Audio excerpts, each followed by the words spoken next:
तो 8 चालू आहे ना पाईप वगैरे टाकायचं हां तो बास उभा करायचा आणि ते त्याला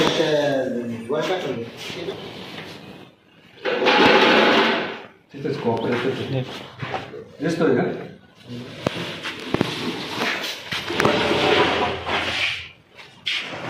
मोठं जेवण आहे ना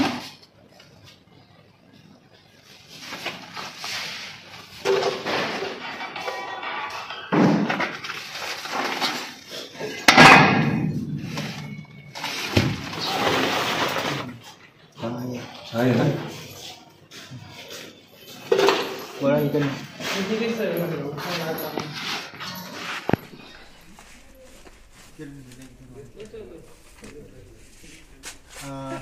इथे आले आपण टाटा कंपनीमध्ये आले MIDC मध्ये हा भाग मोडतो आणि थोड्या वेळापूर्वी आपल्याला कॉल केला होता की त्यांचे आठ्याची जी कंपनी आहे त्या कंपनीमध्ये एक साप आहे आणि इथे आल्यानंतर तुम्हाला इथे दिसतंय तुम्हाला की आठ्याची कंपनी असल्यामुळे कदाचित उंदीर त्या ठिकाणी असणारच आहे आणि उंदीर खाण्यासाठी अशा प्रकारचे साप कधी कधी येऊ शकतात ते इथे तुम्हाला दिसतं हा धामण साप आहे बिनविषारी आहे परंतु चांगला मध्यम आकाराचा मात्र हा साप आहे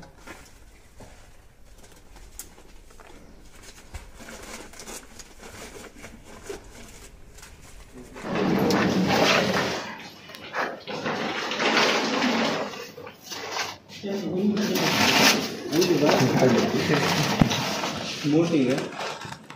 मोठी बघितली तिकडे होते हीच आहे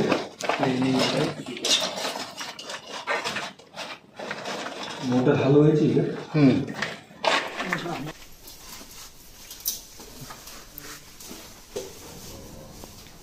समोर तुम्हाला दिसते इथे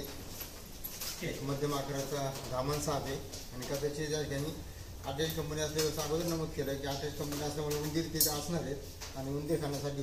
कधी अशा प्रकारचे साप कंपनीमध्ये येऊ शकतात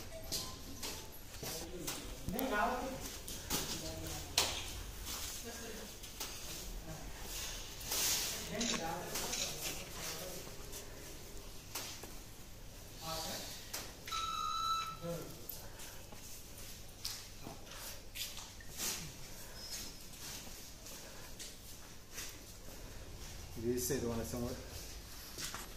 तपकिरी रंगाचा असा साप आहे आणि त्याच्या पोटाकडे इथे पाहिलं आपण तर त्यांनी छोटी छोटी उंदरांची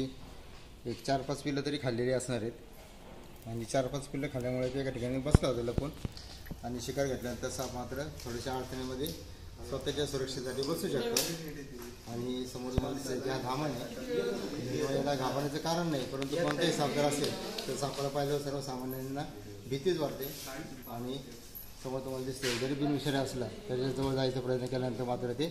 आक्रमण वेगाने करतात आपल्यावरती याच्या चाव्याने काही होत नाही मात्र साप चावल्या भीतीने मात्र सर्वसामान्यांची त्या ठिकाणी अवस्था वाईट होऊ शकते त्याला आपण सुरक्षित घेतोय ताब्यात आणि ताब्यामध्ये घेतलं ते पुन्हा निसर्गामध्ये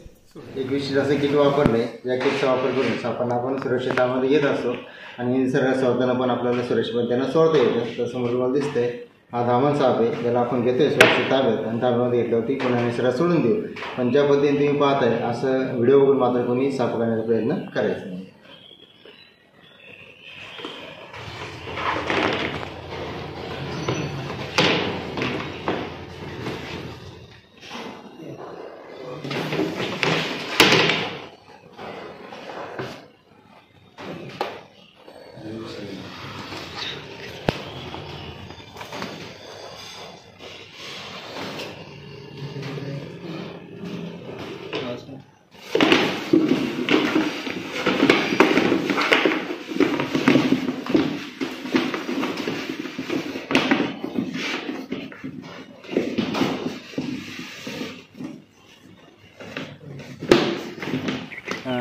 MIDC या गुलळी MIDC या ठिकाणी आपल्याला आठ्याच्या कंपनीमध्ये जो आपला धामण सापडला होता या धामणला आपण त्याच्या नैसर्गिक आधारामध्ये सोडून देऊ.